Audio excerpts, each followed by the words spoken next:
뉴데일리 법조 취재 기자입니다. 박아름 기자 전화 연결돼 있습니다. 박 기자 안녕하세요. 예, 안녕하세요. 예, 새해 복 많이 받으시고요. 네. 먼저 해볼 얘기는 대법원에서 이제 목요일입니다. 오는 14일 박근혜 전 대통령에 대해서 최종 판결을 내리잖아요. 네. 예, 지금까지 재판 진행 과정을 좀 한번 정리해 볼까요? 네, 박 전 대통령의 국정농단 혐의 관련 재판이 오는 14일 제3고심 최종 선고를 끝으로 마무리됩니다. 예. 박 전 대통령은 앞서 최순실 씨와 함께 대기업들을 상대로 미르 K스포츠재단 출연금을 강요하는 등 뇌물 혐의를 받아 2017년 4월 기소됐습니다. 1심에선 박 전 대통령에게 징역 24년과 벌금 180억 원을, 2심에선 징역 25년과 벌금 200억 원을 선고했습니다. 예. 그러나 대법원은 특가법상 뇌물 혐의는 불리 선고할 것을 주문하고 사건을 파기환송했습니다. 파기환송심에선 강요죄와 직권남용 등을 일부 무죄로 받고 뇌물 혐의에 대해선 징역 15년과 벌금 180억 원, 국고손실 등 나머지 혐의에 대해선 징역 5년, 그러니까 총 20년을 선고했습니다. 징역 25년에 벌금 200억 원을 선고했던 2심보다 형량이 줄어든 것입니다. 이에 검찰은 불복해 재상고했고 당시 박 전 대통령 측은 하지 않았습니다. 그래서 결국 14일 재상고심의 선고 결과대로 형이 확정될 전망입니다.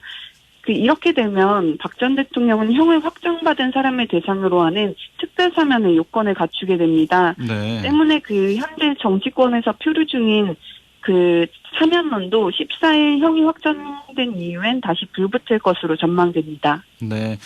그러니까 파기환송심에서는 징역 20년에 벌금 180억 원. 네. 요게 이제 정해져서 검찰이 이제 재항고를 한 거고, 네. 박근혜 전 대통령 측 변호인은 이 재항고를 하지 않은 거고요. 네, 그렇습니다. 예, 이 부분에 대한 대법원의 이 최종 판결이 내려지는 거네요. 네. 아무튼 신년 새해 벽두부터 이 두 전직 대통령에 대한 이 사면론이 커지면서 박 전 대통령에 대한 이 대법원 판결 결과가 좀 각별히 좀 주목을 받는 이유인데, 네. 앞으로 이 부분은 정치권에서 논의를 해야 되는 부분이기 때문에 네. 좀 언급을 좀 자제하면서 여론의 흐름을 좀 보도록 하고요. 네. 사회적인 공분이 컸습니다. 이 정인이 사건. 이 정인이 사건에 대한 첫 재판이 이제 하루 앞으로 다가왔잖아요. 네. 검찰은 이제 기존 혐의에 더해서 이 살인죄를 추가할 것인지, 검토하고 있다 이런 기사도 나오고 있고요. 네. 지금 진행되는 상황은 좀 어떤가요? 네, 검찰이 앞서 부검 전문의들에게 정인양 사망 원인의 재감정을 의뢰한 바 있습니다. 예. 결과를 이제 어제 수령했다는 소식인데요. 후에 이제 현재 살인죄 적용 여부를 검토 중인 것으로 알려졌습니다. 여기에 최근 의사회가 검찰에 제출한 의견서도 함께 검토 중입니다. 의사회는 미국 국립의학도서관의 아동학대 관련 연구 논문을 토대로 양모에게 살인 의도가 있다고 분석했습니다. 네. 논문을 보면 양모가 정인양 사망 원인으로 내세우고 있는 낙상의 경우 복부 손상이 어떻게 발생했는지 숨기기 위해 범행을 숨기기 위해 가장 많이 하는 변명이라는 내용들이 포함됐습니다. 이를 토대로 만약 검찰이 양모에게 살인죄 적용이 가능하다고 판단하면 이르면 내일이 이제 공판이니까 오늘이라도 당장 공소장 변경을 단행할 것으로 보입니다. 네. 현재로선 검찰이 주의적 공소사실과 예비적 공소사실을 나눠서 공소장을 변경하는 방안도 고려 중인 것으로 확인됩니다. 이건 공소를 제기한 주된 범죄 사실인 주의적 공소사실에 살인죄를 기재하고 또 예비적 공소사실에 아동학대 치사 혐의를 기재함으로써 살인죄가 받아들여지지 않을 경우를 대비하겠다는 겁니다.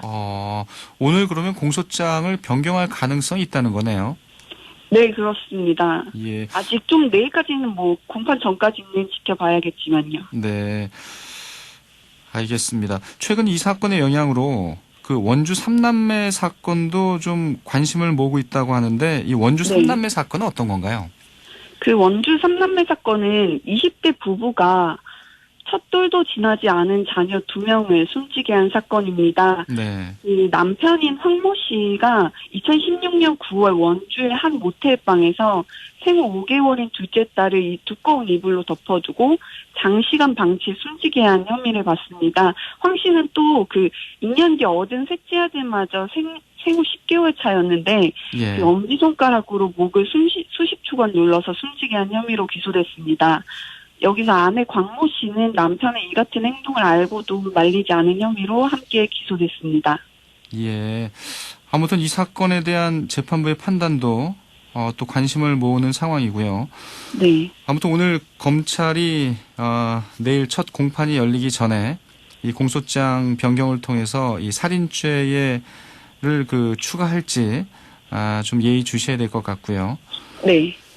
2016년입니다. 벌써 한 4년, 5년 됐는데 이 검사 한 분이 이제 극단적 선택을 했잖아요. 네. 고 김홍영 검사인데 네. 이 어떤 책임론 때문에 이 김대현 전 부장검사에 대한 이제 여러 가지 이 논란이 일었는데 그 형사 재판이 오늘 있다고요. 네. 예, 일련의 사건 내용을 좀 정리해 보죠, 이것도. 그 김홍영 검사 사건은 서울 남부지검 형사부에서 근무하던 김 검사가 2016년 5월 업무 스트레스를 토로하는 내용의 유서를 남기고 사망한 사건입니다. 예. 당시 대검이 감찰 조사한 결과 김 검사의 상간이었던 김대현 전 부장검사가 2년 동안 김 검사에게 상습적으로 폭언과 폭행을 한 사실이 드러났습니다. 그러나 김 전 부장검사는 당시 해임만 되고 처벌은 받지 않았습니다. 그래서 이후 김 전 부장검사는 지난해 8월 대한변호사협회에 변호사 등록을 신청했는데 네. 전협은 같은 해 11월 강요, 폭행, 모욕 혐의로 그를 검찰에 고발했습니다. 그러나 1년 넘게 수사가 진행되지 않자 그 고 김홍영 검사의 가족이 수사를 촉구하면서 검찰 수사심의위원회 소집을 신청한 바 있습니다. 이후 수사심의 권고에 따라 검찰은 김 전 부장검사를 결국 기소했습니다. 하지만 그 당초 고발 혐의 3가지 중 모욕죄는 고소기간이 지나 불기소 처분됐고 강요죄도 무혐의 처분됐습니다. 예. 그래서 김홍영 검사를 총 4차례에 걸쳐 폭행했다는 혐의만 기소돼 재판이 진행될 예정입니다. 예. 그 오늘 재판이 처음 열리는 건가요? 네, 그렇습니다. 오늘 내일 이 관심을 모으는 재판들이 연이어 열리는군요. 네, 이번 주에 특히나 많습니다. 예. 지난주에 금요일이죠. 아주 이 뜻깊은 이 판결이 있었습니다. 1심. 네. 위안부 피해자 할머니들에 대한 이 배상 판결. 이 첫 승소를 하면서 아주 뜨거운 이 사회적인 이슈가 됐는데 원래는 그 이번 주에도 이 소송 선고가 있었잖아요. 네. 내일로 예정돼 있었는데 요 선고가 미뤄졌습니다. 네. 미뤄진 이유는 뭔가요? 네, 그 서울중앙지법 민사합의 15부는 사건 판단을 위해 추가 심리가 필요하다면서 3월 24일 변론을 제기하겠다고 어제 밝혔습니다. 3월 24일이면 뭐 2달 이후네요. 네, 그렇습니다. 그래서 지금 원고 측에서도 아쉬움을 많이 표명하고 있는데요. 네. 아무래도 앞서 지난 8일 마찬가지로 일본 정부를 상대로 손해배상을 청구한 사건에 1심 결과가 영향을 미친 것으로 보입니다.